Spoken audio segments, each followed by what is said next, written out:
terminar de conectar esto. Bien, tal y como os dije, ha venido Gunnarsson de la Fuente, que es adjunto a la dirección del diario El País desde enero de 2010. Él tiene una carrera profesional muy larga, empezó en los años 70, en el 77, en el periódico Ya, un periódico del que vosotros no lo conocéis por vuestra extremada juventud. Estuvo casi 10 años ahí, después trabajó en El País. Debo decir que en el diario Ya fue el redactor jefe más joven de la historia. De ahí, como os decía, pasó a trabajar en El País, donde estuvo, he perdido la chuleta, hasta los años 90, en el que le mandaron que fuera director de elmundo.es. Me estoy saltando alguna etapa, pero por deciros las fundamentales. Fue el director de elmundo.es hasta que por discrepancias con el director editorial del Mundo lo abandonó y en julio de 2006 puso en marcha Soitu, aunque no estuvo online, no estuvo en la red hasta finales de 2007. Soitu es un proyecto que no sé si conoceréis, era un proyecto muy innovador y que será probablemente objeto de tesis doctorales, si es que no lo está siendo ya. Era un proyecto de periodismo ciudadano en el que pretendía que los ciudadanos participaran en la elaboración de las noticias. Fue Soitu junto con Botap, que es un proyecto anterior, los dos proyectos más importantes y pioneros que ha habido en España en relación al periodismo ciudadano y a la participación de los lectores en la elaboración de noticias. Soitu cerró en octubre de 2009, tras lo cual le llamaron del País para que empezara a trabajar, y desde entonces, desde enero de 2010, desde el momento en el que ocupa el cargo que actualmente desempeña, que es el de adjunto en la dirección del País. Le he pedido que viniera para hablarnos de cómo se os expliqué de Wikileaks. La conferencia la hemos titulado Wikileaks, periodismo, tecnología y transparencia. Y ya que fue el diario El País, uno de los diarios escogidos por Wikileaks para difundir su información, parecía que era una buena idea traerlo. Quiero agradecerle muy sinceramente que haya venido, sin más compensación que la de estar hoy con nosotros y la de venir a estar con vosotros y a contaros cómo han sido las cosas. Estableceremos un turno de preguntas al final de la conferencia para que podáis preguntarle si queréis lo que consideréis, y con esto creo que es bastante para presentar. Vamos a darle un fuerte aplauso.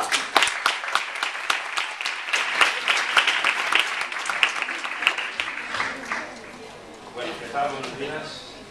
¿Me oís bien? ¿Me escucha bien? Sí. Bueno, espero no sea la conferencia. No hay problema que tengo. Quería enseñaros una cosa antes de empezar. Vamos a ver si lo conseguimos. Supongo que todos Wikileaks, periodismo, tecnología y transparencia. conocéis este filtro. No hay conexión. Vale, no hay conexión.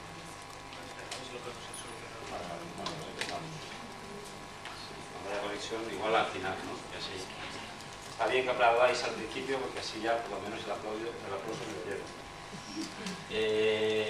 A ver, lo que os decía es que no quiero dar una charla al uso. Me gustaría que me preguntéis sobre la marcha cualquier cosa que se os ocurra, de lo que yo pueda deciros, que me interrumpáis, levantáis la mano y podemos hablar de lo que queráis. Y tampoco me gusta esta dinámica. Bueno, el caso es que la conferencia va de esto de Wikileaks. Creo que para nosotros como periódico en El País, la verdad es que desde el momento en que supimos que teníamos acceso a esos documentos, pues podéis imaginar que como periodistas pues tuvimos un subidón, una excitación enorme. Pensábamos que íbamos a tener, y luego se confirmó en nuestras manos una documentación muy interesante, a partir de la cual íbamos a poder contar cosas nuevas, pero también confirmar algunas sospechas. No solo era algo que nos iba a descubrir cosas que desconocíamos, sino que lo que sobre todo queríamos era intentar, accediendo a documentación confidencial, pues confirmar algunas sospechas que en algún momento habíamos tenido sobre algunas sobre algunos asuntos y que en algunos casos ni tan siquiera podíamos haber llegado, pudimos llegar a publicar nada porque no teníamos la confirmación, la certeza.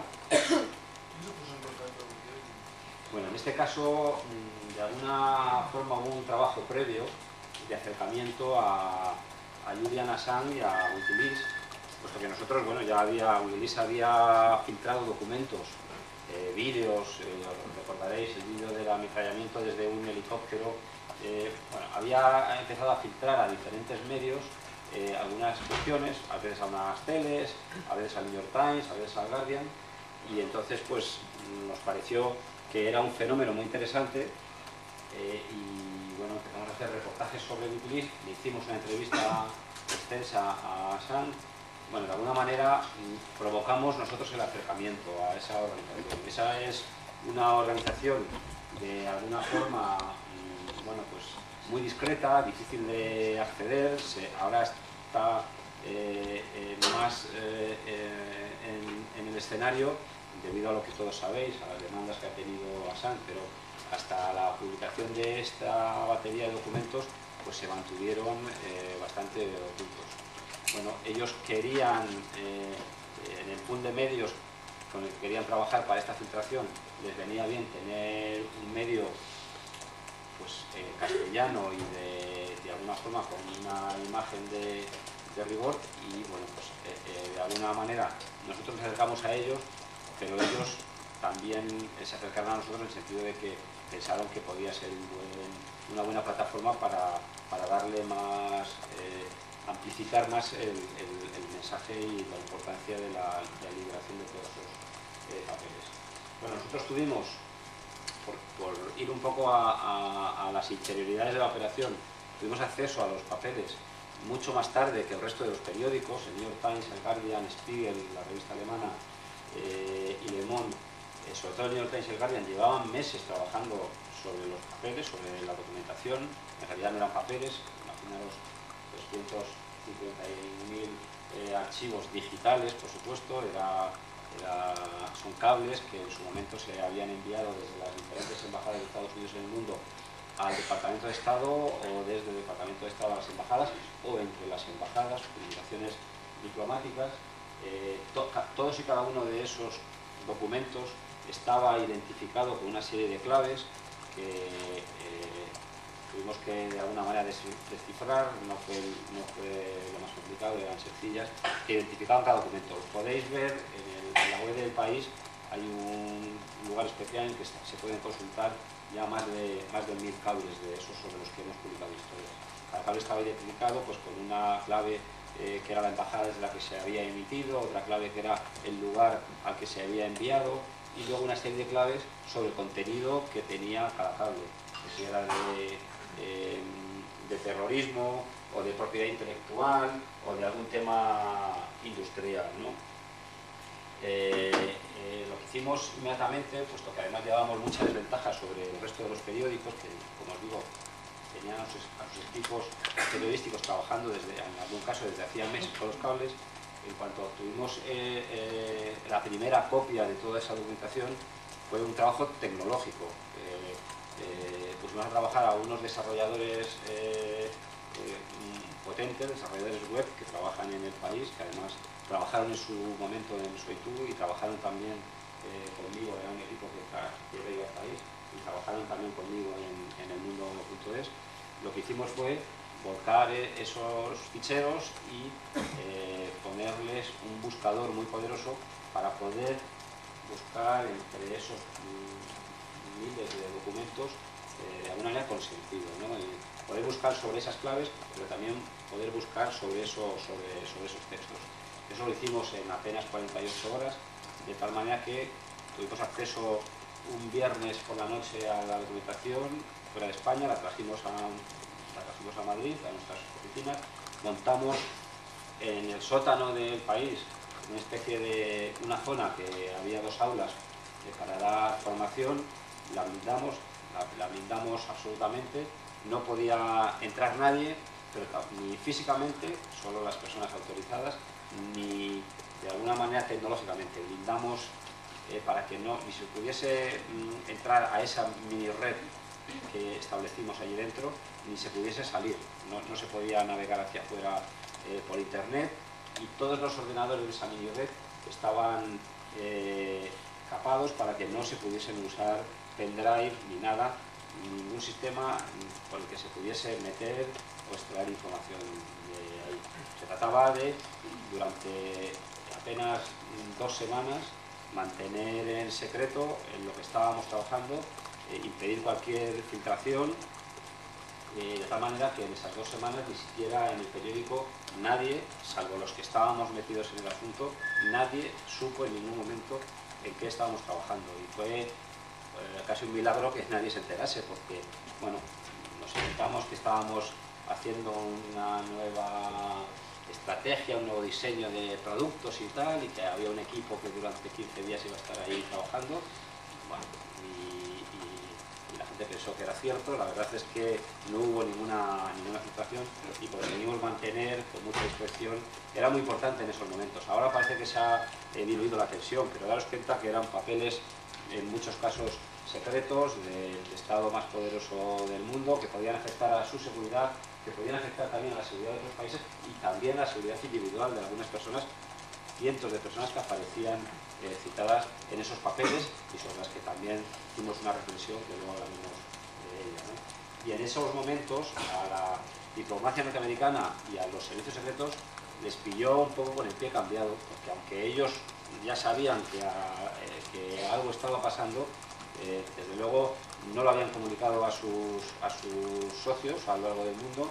Al servicio secreto español yo creo que le pilló bastante despistado, y por eso teníamos la obsesión de intentar blindarnos, y además un compromiso de discreción con la organización, con Wikileaks, y también con el resto de los socios digamos, en este proyecto, que eran, como sabéis, el New York Times, el Le Monde, el Guardian, el Spiegel y el País, nosotros. Y lo que no queríamos era que, bueno, pues que si se quebraba el secreto, se quebrase por nuestra culpa. Al final, en ese sentido todo salió bien. Se reclutó a un equipo que en algún momento llegó a ser de 40 personas para trabajar sobre los cables, con la ayuda de la tecnología. Trajimos a España a casi todos nuestros corresponsales en el exterior, porque los cables hablaban de los países en los que ellos estaban trabajando, y quién mejor que ellos para poder valorar si esas informaciones eran originales, eran relevantes y creíbles, ¿no? Daos cuenta que estoy usando ya algunas palabras que son muy importantes para describir la labor de filtrado que hicimos sobre esos documentos, y que en realidad tiene mucho que ver con la labor que un periodista debe hacer en cada momento de su vida profesional, ¿no? Se trataba de manejar una documentación que además había que tener en cuenta que era una documentación de parte, no dejaba de ser la visión de los diplomáticos de Estados Unidos sobre la realidad, y por lo tanto en ese sentido en todo caso había que ponerla en cuestión. Todo el rato había que decir: el diplomático de la embajada tal dice que, el embajador, después de reunirse con tal dirigente político, llega a estas conclusiones. Era todo el rato la visión de Estados Unidos sobre los hechos en cada país, bien fuese en España, en Afganistán, en Argentina, allá donde estuviese emitido el cable. Eso es muy importante tenerlo en cuenta. Es verdad que muchas de esas informaciones se le daban credibilidad porque coincidían con cosas que, tirando de archivo, veíamos que habían sucedido o que luego sucedían, ¿no? Si concretamente en España hemos publicado muchas historias sobre el tema de la ley SINDE, de la ley antipiratería, y ahí en las reuniones de la embajada se veía claramente cómo, tras una reunión del embajador con determinado dirigente político español hablando de este tema, inmediatamente, y sugiriéndole que tomasen determinadas medidas, inmediatamente en los días y semanas siguientes el gobierno tomaba esas medidas que el embajador le había reclamado, y por lo tanto pues está bastante clara la relación, cómo algunos dirigentes políticos se plegaban a las exigencias de los diplomáticos americanos, no solo en España, en otros países, y por tanto sí era en algunos casos fácil establecer esa relación. Luego había otra parte que tuvimos muy en cuenta, y por eso algunos de los documentos que podéis consultar en la web del país tienen algunas zonas reservadas, y eso se hizo por dos motivos. Uno, y el principal, porque en algunos documentos, sobre todo en los referidos a países en los que no hay libertad de expresión, en los que directamente hay una dictadura feroz, pues como puedan ser China, zonas de conflicto como en Irak, en Irán, en Irak, en Afganistán, a la embajada o con personas de la embajada hablaban personas a las que se cita con nombres y apellidos, estaban dando información de lo que estaba ocurriendo en su país, y si se publican sus nombres se puede poner en serio peligro sus vidas, ¿no? Y esos nombres, por consenso entre todos los medios, decidimos ocultarlos.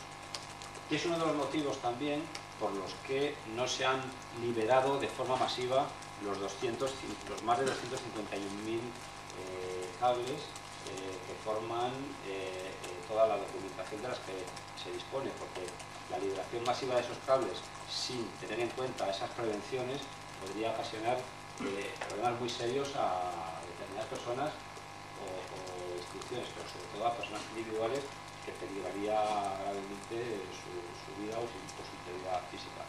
Nosotros hemos tenido mucho cuidado para intentar evitar eso. No es lo mismo cuando es, yo qué sé, habéis visto en España se han publicado los documentos prácticamente íntegros, porque, bueno, si un político o un empresario o quien sea ha ido a la embajada allí y ha hecho determinados comentarios, pues bueno, él es tan libre ha sido de hacerlos, y si son relevantes, tan libres somos de publicarlos, porque aquí no se dan las circunstancias que os decía que se dan en países en práctico. Otros documentos tienen alguna parte tachada, pero que luego se ha ido de alguna manera liberando, porque otra característica de estos documentos es que en muchos casos en un mismo cable se hacía mención a muchas historias de carácter muy diverso, ¿no? Y entonces, si publicábamos el cable entero, pues de alguna manera arruinábamos la publicación de la siguiente historia, ¿no?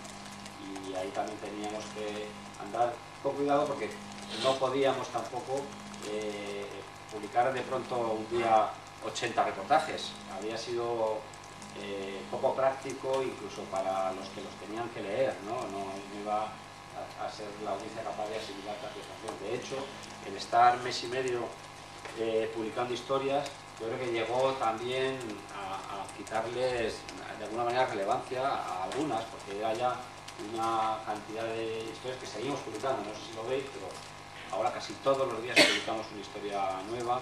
Estamos publicando muchas de Latinoamérica, que las dejamos para el final, y que la edición de papel incluso no encuentra el sitio, pero nuestra edición digital tienen mucha relevancia y mucho seguimiento en cada uno de los países, a cada uno de los países a los que afecta. Estamos de Argentina, hemos publicado un montón de historias que están causando una verdadera revolución en la política interna de allí, ¿no? Y de Perú, y de algún otro, de México también, de Brasil, de algún otro país, que como además ellos no disponen de esos papeles, cada vez que publicamos algo, sobre todo en Argentina, hubo una semana que salieron 3 o 4 historias y que se paralizó prácticamente el país. O sea, han tenido la publicación de estos papeles una relevancia a nivel global enorme, ¿no?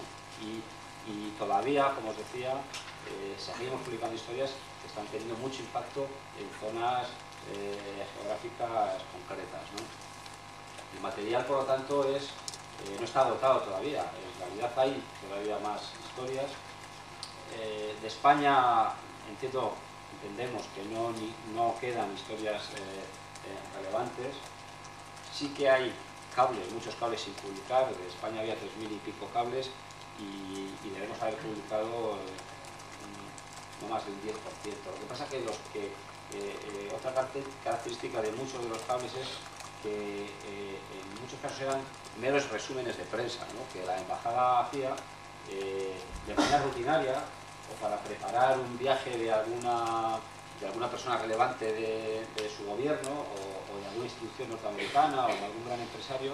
La embajada le preparaba un pequeño dossier, pues, con un resumen de prensa de la actualidad referida al motivo del viaje, o algún perfil de algunas de las personas con las que se iba a entrevistar.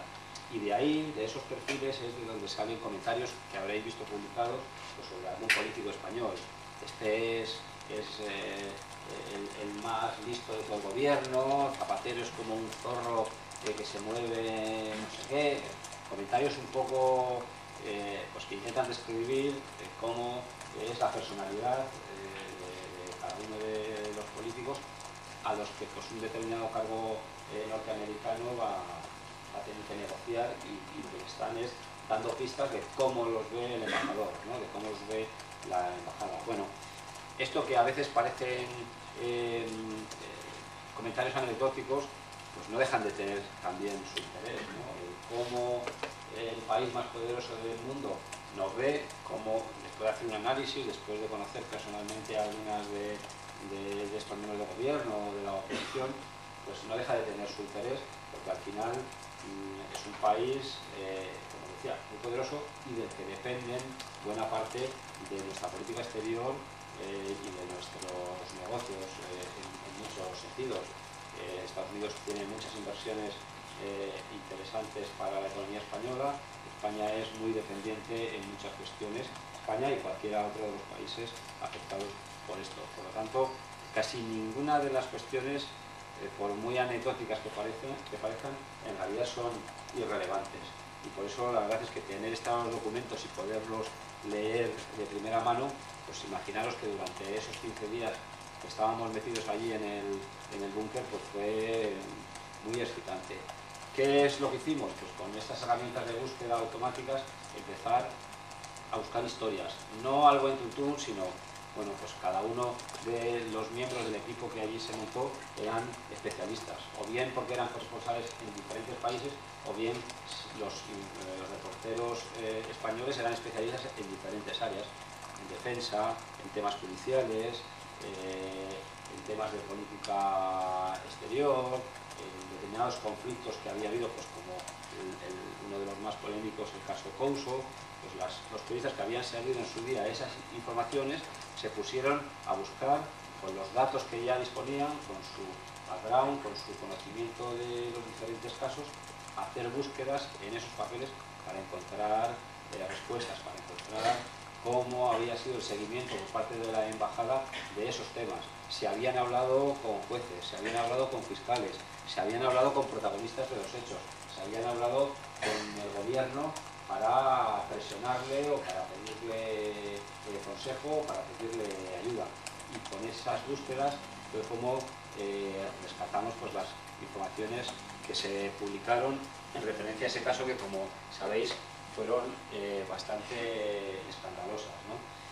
Escandalosas pues no por la presión del gobierno estadounidense, que al fin y al cabo estaba de alguna manera defendiendo los intereses de su país, ¿no? Ya me gustaría a mí o a vosotros que si tenéis un conflicto en cualquier lugar del mundo, el embajador del país en el que vivís os defienda, ¿no? Con energía y os intente, pues si estáis en la cárcel, sacar de la cárcel, y si vais a hacer un negocio, os intente presentar a las personas con las que vais a lograr hacer vuestro negocio. En realidad Estados Unidos en ese sentido se comportaba hacia sus nacionales pues lo mejor que podía, ¿no?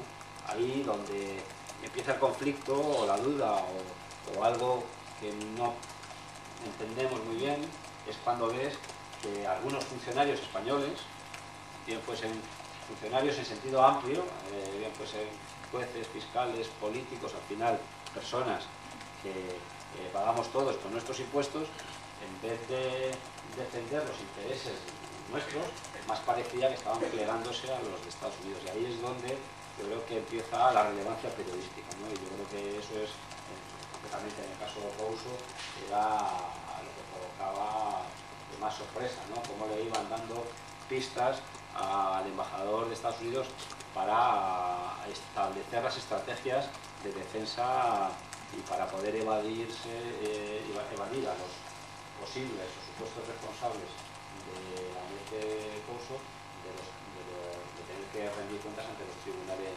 españoles, ¿no? Y les daban consejos, ¿no? Pues mira por aquí, pues haz esta estrategia para que tal, con el conocimiento que ellos tenían del funcionamiento interno de los tribunales españoles, ¿no? y eso es lo que en realidad pues fue la materia de todo lo que publicábamos, cosas que la familia de Couso ya había denunciado en su momento, ¿no? Pero que eran difíciles de comprobar, eran acusaciones pues, que no teníamos, los periódicos no teníamos en realidad posibilidad de comprobar si eran ciertas o no, y a la vista de estos documentos pues, quedaban muchas personas en evidencia. En ese sentido, como os decía, hubo un trabajo muy intensivo de búsqueda de historias, y luego también contamos con la ayuda de los socios, como os decía, de los otros periódicos que llevaban ya trabajando en las historias. Ellos habían hecho un preíndice de historias que consideraban interesantes, y hubo una particularidad, que todos los periódicos compartimos ese índice, o sea, tales historias con referencia a tal número de cables, cada cable tenía un número de identificación, pero ningún periódico sabía cómo iba el otro a desarrollar la historia. De tal manera que eso también supuso un reto profesional interesante, ¿no? Porque sobre ese índice de historias sabíamos, pues, imaginaros, 30 días, 30 historias principales y unas cuantas secundarias, y con, en principio, los mismos cables, cada periódico iba a construir una historia. Y entonces, para nosotros resultó un reto interesante ver si, teniendo menos tiempo, éramos capaces de estar a la altura, por lo menos a la altura del mejor, ¿no? O no. También era la incertidumbre de a ver si ahora va a resultar que, como además se publicaban simultáneamente, el mismo día saca el New York Times, saca el Guardian y saca Spiegel, y Spiegel lleva otro ritmo porque es un semanario, pero los grandes periódicos publicamos simultáneamente y nos ponen en evidencia, pues porque sobre esta historia han encontrado o han sabido hacer un mejor enfoque, y resulta que nosotros hemos ido por otro camino y ellos sacan algo que dicen, bueno, y quedamos en ridículo, ¿no? Y ahí, pues la verdad es que fue una historia bonita y también difícil, pero creo que en ese sentido, la verdad es que a pesar de tener menos tiempo, en líneas generales salimos muy bien librados, y sobre todo en la parte digital, en cuanto al despliegue, al manejo de la información, incluso algún gran medio que es muy bueno en internet y que yo personalmente, para mí, lo admiro mucho, que es el Guardian, a los 3 o 4 días cambió su presentación haciendo algo parecido a lo que estábamos haciendo nosotros, ¿no? Y bueno, la verdad es que en ese sentido nos sentimos muy a gusto. Todas esas 2 o casi 3 semanas de incertidumbre pues, se superaron el día en el que empezamos a lanzar la información, que fue, hay algún vídeo por ahí, la verdad fue un momento muy emocionante. Estábamos ya en las últimas horas, la verdad es que empezó a filtrar de qué iba el asunto. Hubo una filtración por el semanario alemán, el Spiegel, que un paquete de semanarios apareció en una estación, creo que fue de Ginebra, de tren, con un día de antelación, estaba donde no tenía que estar, y desde Twitter un tipo empezó a mandar enlaces a un PDF de lo que iba a publicar la revista, con lo cual al final decidimos adelantar unas horas la salida. Estábamos ahí con mucha tensión, pero bueno, la verdad es que salimos bien, y yo creo que la operación, en términos de lo que nosotros teníamos previsto, salió bien. Pero claro, en realidad esto de Wikileaks, siendo importante, yo creo que es un síntoma, no es una anécdota. Yo creo que tiene una categoría diferente a lo anecdótico, por supuesto, pero sí es un síntoma de varias cosas. Es un síntoma de cómo los gobiernos en los últimos tiempos tienen una tendencia acelerada a empezar a considerarlo todo secreto, ¿no? Porque muchos de estos papeles, como os decía, con el halo de ser tan reservados, en realidad eran meros resúmenes de prensa. Y lo que estamos viendo, y daros cuenta que, contrariamente a lo que podamos suponer, Estados Unidos es un país mucho más transparente que España. O sea, en Estados Unidos hay muchas leyes que hacen que los documentos públicos sean públicos de verdad, efectivamente públicos. Incluso que los documentos secretos, pasados unos determinados años, se hagan públicos. Lo veis que todo el rato están saliendo, según los documentos, historias de magnicidios en Estados Unidos, se hacen públicos esos documentos. Bien, unos pasados 15 años, otros pasados 20 años, otros pasados 30 años, pero se hacen públicos. Eso en España no ocurre. Justo pasado mañana se celebra el 30 aniversario del 23F. Bueno, parece que está todo dicho, ¿no? Pues no, hay documentos secretos sobre el 23F que todavía no se han hecho públicos. Y hombre, parece que pasados 30 años ya parece que toca, ¿no? Y no os digo de tratar muchos asuntos. Pero ni siquiera eso, que igual se puede justificar, yo creo que no, por el tema este de la seguridad nacional, que siempre se pone como justificación. Pero es que hay otros muchos documentos que atañen a asuntos mucho menos relevantes, que en España siguen siendo secretos porque son inconsultables, ¿no? Incluso algunos que por ley deberían ser públicos, pero que son tan difíciles de consultar que son como si fuesen secretos, ¿no? Y eso tiene mucho que ver con algo que nos falta, que es la cultura de la transparencia. No sé si sabéis que hace unos meses, porque se había comprometido, el gobierno de Zapatero se había comprometido a tantas cosas que luego no ha hecho, ¿no? Pero también se había comprometido a hacer una ley de transparencia. Bueno, pues la han paralizado porque no se atreven. Por un lado no se atreven y por otro lado tienen miedo de no poder gestionar la transparencia.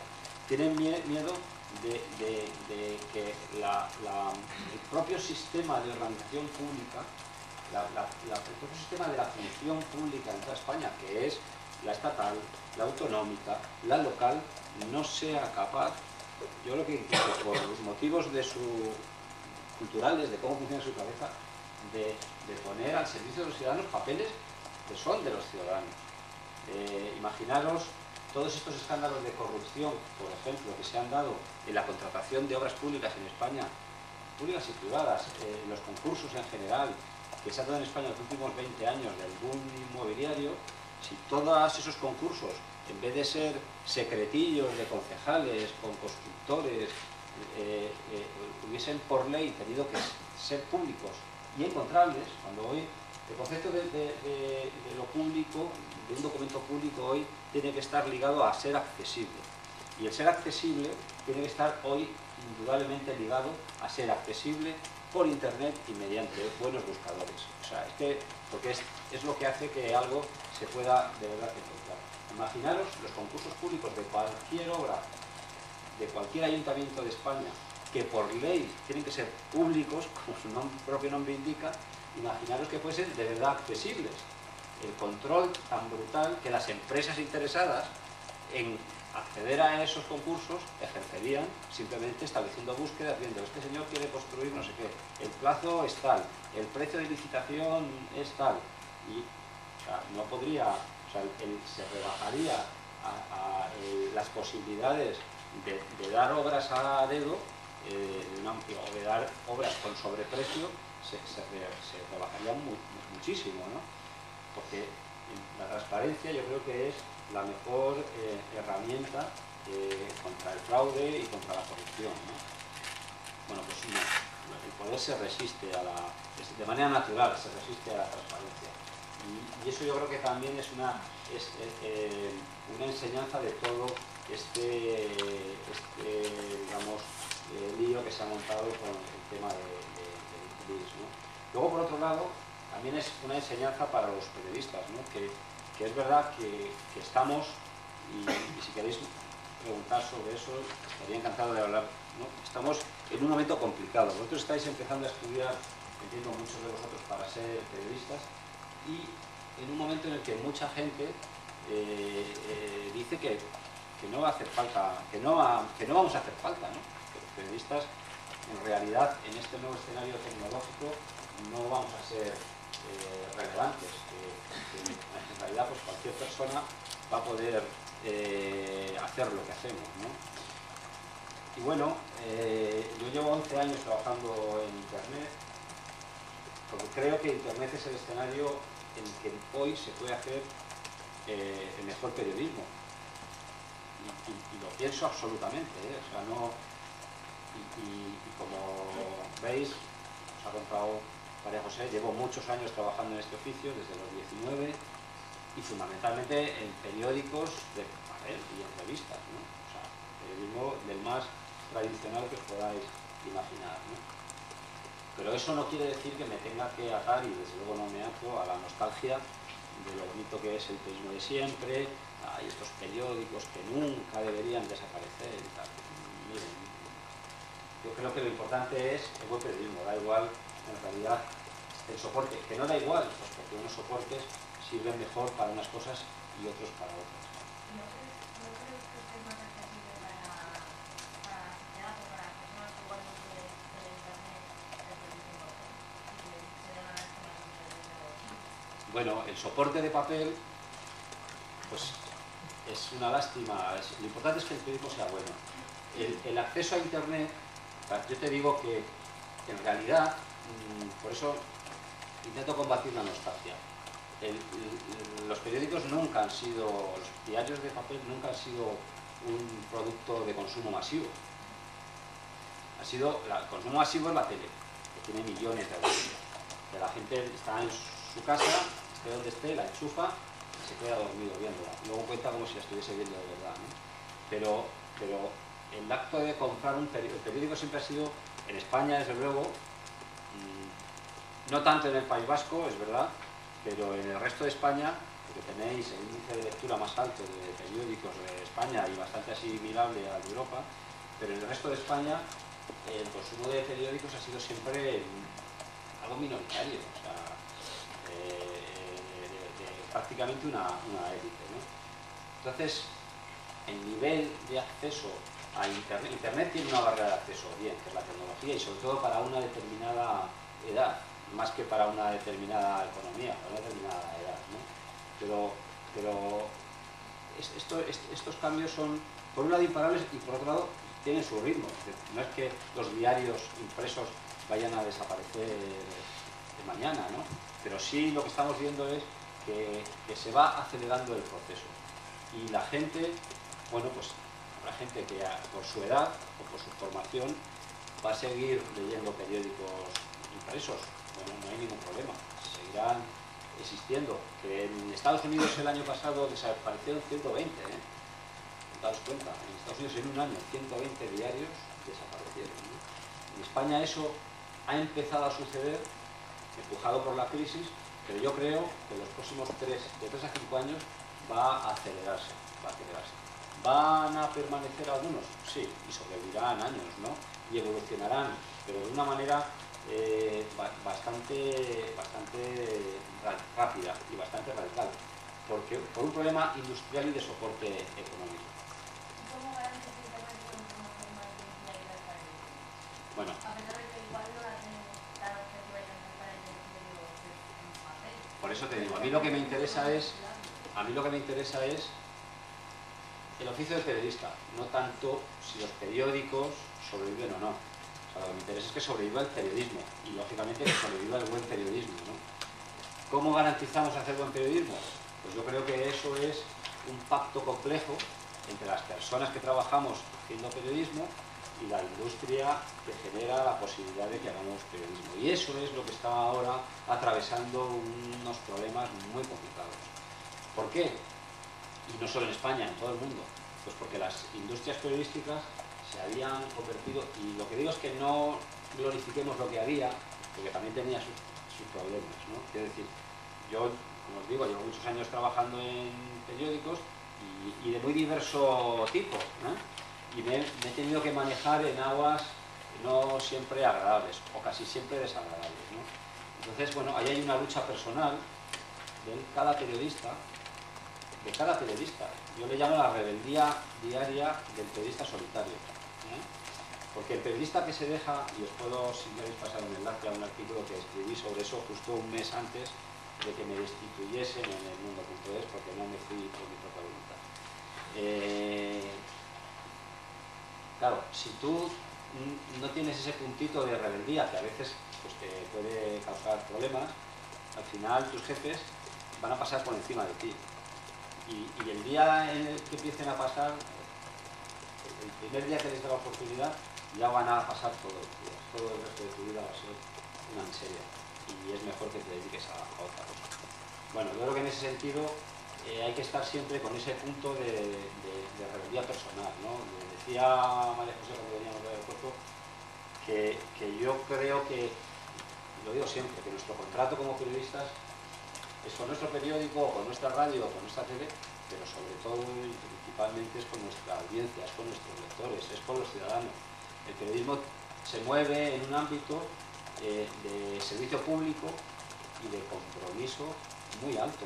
Los periodistas aún seguimos teniendo una mayor protección que un ciudadano normal en el ejercicio de nuestro trabajo, ¿no? Por lo que lo dice la Constitución. Nos puede parecer que la Constitución es algo que no sirve para nada, pero así lo dice la Constitución. Es algo que en España no se ha utilizado demasiado, pero así lo dice la Constitución. Tenemos algunos privilegios para, a pesar de lo que os decía antes de la transparencia, tenemos algunos privilegios para acceder a determinados sitios que no pueden acceder los ciudadanos normales, y tenemos, y eso es muy importante que lo tengáis en cuenta vosotros que estáis empezando a estudiar esto, tenemos en nuestras manos un arma muy poderosa. Nuestro trabajo es extremadamente delicado y no lo podemos hacer con frivolidad, de verdad, ¿eh? Nosotros podemos arruinar la vida de una persona publicando una historia que no es cierta. Y hay personas que se pueden defender muy bien, pero hay otras que no se pueden defender y que por simplemente una referencia en un breve de 5 líneas le podemos arruinar la vida. Y eso lo tenemos que tener en cuenta todo el rato, muy presente. En nuestro oficio trabajamos con un material extremadamente delicado y tenemos que hacerlo con mucho cuidado y con un compromiso permanente de servicio público. Bueno, saber encontrar el equilibrio entre esa relación con los ciudadanos y la relación con la empresa que nos paga, pues es complicado, pero es nuestra obligación permanente, es algo de lo que no podemos olvidarnos en ningún momento. Y bueno, esto tiene que ver también con la evolución tecnológica de todo este mundo de la comunicación. Lo estamos viendo. Hace nada, la semana pasada o semana y media, habéis visto como en Estados Unidos un nuevo medio, el Huffington Post, que es un agregador de información y un agregador de blogs, de pronto está además a punto de superar al New York Times en tráfico, se ha convertido, ya superado a todos los demás, al Washington Post, a USA Today, a todos los demás sitios de información, y está acercándose al New York Times. Ha sido comprado por una vieja compañía de Internet, una nueva vieja compañía de Internet, ¿no? Bueno, pues de pronto no veréis ni en Estados Unidos ni en ningún país del mundo más cercano a nosotros, más desarrollado, que nadie compre un periódico tradicional, ¿no? Su valor en bolsa se ha desplomado. Ya solo interesan o van a empezar a interesar los nuevos medios, ¿no? Bueno, ese es un mensaje. Y lo importante de verdad no es el soporte. El diario de papel es un soporte que como objeto culturalmente a mí me gusta, lo tenemos muy aceptado. A mí, bueno, en mi mochila llevo 3 periódicos que he ido leyendo en el avión, ¿no? Pero llevo también un iPad, llevo un iPhone, que este sí me parece el chisme más revolucionario de los últimos 30 años, de verdad, ¿eh? O sea, esto sí que es un paso adelante que te pone en una dimensión diferente, no cualquier teléfono móvil, el concepto que mete este aparato en nuestras vidas, ¿no? Bueno, todo eso para lo que tiene que servir es para que podamos hacer mejor nuestro trabajo. Claro, ¿nos pone en problemas de financiación de nuestro trabajo? Sí, está ocurriendo en todo el mundo, ¿no? Pero sobre todo no tenemos que perder de vista que el nuevo sistema, y por eso acabo del Huffington Post, el nuevo sistema económico de producción de información lo que no puede es financiar el anterior universo que está muriendo. O sea, porque las estructuras sobre las que estaba construido son inasumibles por el nuevo sistema, porque es inmaduro, porque precisa estructuras mucho más ligeras, ¿no? Y ocurre pues lo que le ocurría a los dinosaurios. Vamos hacia un mundo de ardillas y los dinosaurios lo tienen muy complicado. El Huffington es una ardilla, el New York Times es un dinosaurio. Y eso no quiere decir... El New York Times es el dinosaurio más listo de los dinosaurios, el que mejor lo hace, pero va a tener muy complicado sobrevivir si lo logra. Es que se va a tener que mutar. O sea, o se convierte en muchas ardillas o va a ser muy difícil que sobreviva. Entonces, porque va a haber muchas ardillas acosándolo, ¿no? Y es el mundo en el que estamos en este momento. Referente a esto que estás comentando, ¿crees, como dijo Assange, que los medios tradicionales están haciendo mal su labor? Bueno, para que Wikileaks claro, haya citado todo esto, ¿no? Claro, Assange con esa afirmación al mismo tiempo se contradice, ¿no? Pero por supuesto, mucho antes de que lo dijese Assange, yo lo vengo diciendo hace mucho, que probablemente algunas de las cosas que nos están pasando a los periodistas y a los periódicos es porque no hemos hecho bien nuestro trabajo. ¿Y por qué? Pues porque hasta la llegada de Internet, los periodistas y los grandes medios vivíamos en una irrealidad enorme. O sea, habíamos perdido el sentido, esa necesidad de compromiso y de trabajar para los lectores y los ciudadanos, la habíamos perdido. ¿Por qué? Porque estábamos muy cómodos en una tribuna muy protegida. Ejercíamos el oligopolio de la creación de la agenda informativa y de la emisión de mensajes. Nosotros decidíamos lo que era noticia y era incontestable. Y ahora ya sabéis lo que está pasando. Hemos perdido ese poder. O sea, lo tenemos que compartir, ya no lo tenemos en exclusiva. Y lo tenemos que compartir con las redes sociales, lo tenemos que compartir con Twitter, lo tenemos que compartir con gente que no es periodista, y por eso os decía antes que no es periodista, ni lo quiere ser además, y que usando determinadas herramientas muy poderosas, que son tan poderosas y tan sofisticadas como las que tenemos la industria periodística en nuestras manos, tan y encima gratuitas y de acceso extremadamente sencillo, pues claro, decías, acceder a la información. Nunca ha habido una situación en la sociedad como la que hay ahora de tan fácil acceso a crear información, a influir y a crear opinión. Nunca ha habido una situación igual. Pues ahora, cualquier cosa que publica un periódico enseguida puede ser auditada, criticada, mejorada, comentada por un montón de gente, y en público además, o sea, por lo tanto, claro, que tiene en ese sentido razón Assange, pero en otro sentido Assange decía que se contradice, porque cuando él ha querido buscar una herramienta para amplificar su mensaje, cuando él ha querido, porque él no puede con su organización encontrar periodistas rigurosos que filtren la información y que la pongan en valor, ha acudido a 5 medios de primer nivel a nivel global, ¿no? O sea, te digo, por un lado tiene razón, pero por otro lado hay un mensaje positivo en lo que está pasando, y es que cuando esta organización ha querido poner en valor sus documentos, ha acudido a grandes medios informativos. Bueno, pues lo que tenemos, creo yo, que sacar como lección es que uno de los grandes trabajos de los periodistas ahora, desde ese compromiso de servicio público, es ser extremadamente rigurosos, ser extremadamente valientes y hacer esas labores de filtrado y de búsqueda y de filtrado de la información y de servicio público que muchas veces por comodidad habíamos olvidado, ¿no? En un momento en el que teníamos seguramente demasiado poder. Bueno, la situación ahora ha cambiado y estamos obligados, primero, no podemos elegir, estamos sometidos al control social de nuestro trabajo mediante todas las herramientas de las que dispone la gente. Segundo, estamos obligados a establecer una conversación con los que reciben la información, sobre todo porque en muchos casos esa conversación puede ser productiva, o sea, podemos encontrar fuentes nuevas, podemos encontrar elementos nuevos que mejorarán nuestras historias. Porque siempre cuando ocurre algo hay testigos que no dan la cara y que a lo mejor a través de internet pueden pasarnos información o pistas relevantes para completar una historia y para hacerla más cercana a la realidad. Y por lo tanto estamos obligados a establecer esa conversación. Ahora mismo cuando un periodista cuenta una historia, esa historia no ocurre como antes, que escribía un reportaje, se publicaba y prácticamente ahí se había acabado el asunto, ¿no? Ahora tú en internet publicas una historia y esa historia tiene vida en la red.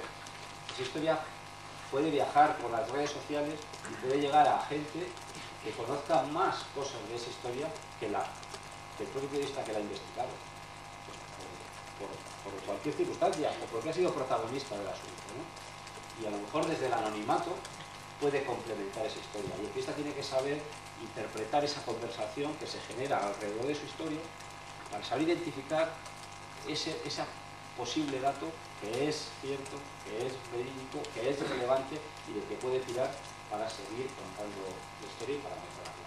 Y eso es un nuevo trabajo, una nueva oportunidad que tenemos los periodistas y que tenemos que saber aprovechar en un mundo que ya no va a ser como el de antes. O sea, no, es diferente. Por un lado es más complicado, pero por otro lado también nos ofrece herramientas que tenemos que saber manejar.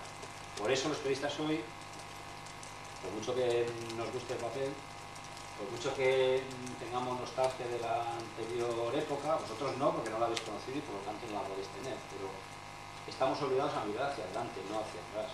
Y estamos obligados a saber cómo funciona la red y a saber cómo funcionan las herramientas, porque es un mundo que nos va no solo a servir para ser emisor de información, sino que nos va a servir para amplificar esa información y también para que la gente nos controle nuestro trabajo. Y por lo tanto tenemos que saber y comprender cómo funciona y tenemos que estar muy pendientes de todas las nuevas evoluciones que haya en este mundo, porque va a ser nuestro mundo, es nuestro mundo ya, ¿no? No estamos hablando del futuro, estamos hablando de algo que es el presente. Y sobre los modelos de negocio y todo eso, que en todos los congresos que se hacen sobre periodismo, en todas las reuniones que hacen los periodistas, no dejan de hablar de eso. No es que no me interese, claro, a mí me gusta cobrar todos los meses aquí, ¿no? Pero creo que o primero establecemos los modelos de producto o jamás podremos tener un modelo de negocio. Y ahora veo que todo el mundo está preocupado por el modelo de negocio y a lo mejor no le está dedicando suficiente tiempo a reflexionar sobre el modelo de producto, ¿no? Entonces ahí es donde veo que hay un problema. Bueno, preguntas. Que no sé qué hora es, igual nos echa. Aprovechar. Me ha sacado un punto de vista económico. En diciembre el director del país, Javier Moreno, dijo últimamente que habían preguntado respecto a la posibilidad de financiar Wikileaks de alguna manera. Y dijo, el mejor apoyo es difundir la información y soltar su importancia para las libertades. Dinero no podemos pagar por noticias. Entonces, ¿qué opinas sobre...? No, el país no ha pagado nunca por noticias. Es algo que está en el espíritu de su nacimiento y en su libro de estilo. Y a Wikileaks no se le ha pagado. Es verdad que Wikileaks lo que buscaba no era dinero. Wikileaks tenía su sistema de financiación. Ahora también ha contado que tiene problemas, pero ni pidió nunca dinero ni el país le ofreció dinero. Wikileaks en los medios lo que quería era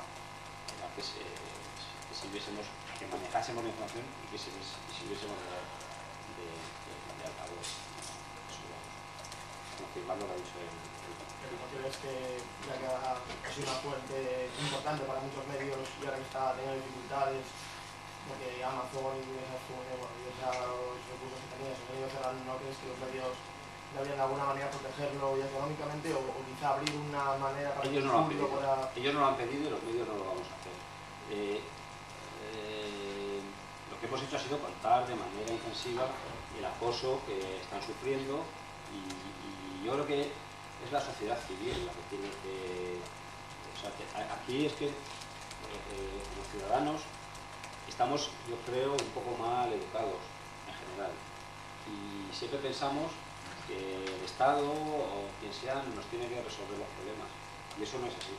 Es la sociedad civil la que se tiene que movilizar, es la sociedad civil la que se beneficia de estas cosas, la que tiene que colaborar o que pagarlas.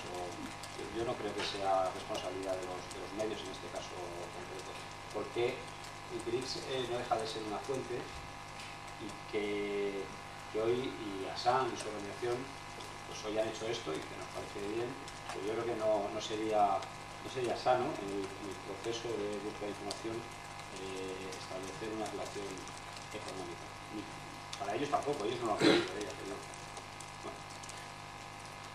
¿Cómo se ve ahora mismo Wikileaks y Assange? Bueno, Wikileaks, Assange está en Wikileaks y están naciendo, como sabéis, otras organizaciones, algunas escindidas de la propia Wikileaks y algunos que se han llevado. Ya hay algún otro medio que tiene los documentos y que le han llegado por otras vías. Yo creo que Wikileaks es el ejemplo de algo que se va a clonar, ¿no? De alguna manera, ¿no? Sí, él está ahora fuera de juego por eso, pero yo creo que Wikileaks, os decía, es el ejemplo de algo que se va a clonar, en el sentido de que va a haber más Wikileaks, porque va a haber más organizaciones, bien sean globales o bien sean más pequeñas, que siguiendo el ejemplo de Wikileaks van a liberar documentos, porque al final, yo qué sé, fue un funcionario de un ayuntamiento que ve que se están haciendo cosas ilegales, puede hacer llegar unos papeles de manera anónima a alguien que después, o sea, es una manera que tiene la sociedad civil de defenderse de determinadas cosas que se puedan ilegales, que se puedan estar haciendo. Bueno, en realidad no es algo, salvo la tecnología que hay por medio, muy diferente a lo que ha sido siempre una fuente anónima de un periodista. Lo que pasa que, pues no sé, en el Watergate era en una zona oscura de un parking, ¿no? Un ronco le decía a alguien una cosa y aquí es otra manera. Es alguien que de manera anónima pone unos documentos en un servidor que garantiza que nunca se va a saber la fuente y desde ese servidor se empieza a tirar esa información, se procesa, se analiza y luego se decide lo que se hace con ella. No es un medio tradicional, es un intermediario como es el caso de Wikileaks. Son nuevas maneras que la tecnología permite, pues, para expandir información confidencial. Es un mundo muy complejo en el que los periodistas tenemos muchos retos, ¿no? Porque te puede intoxicar. Bueno, de hecho, las fuentes son siempre interesadas, ¿no?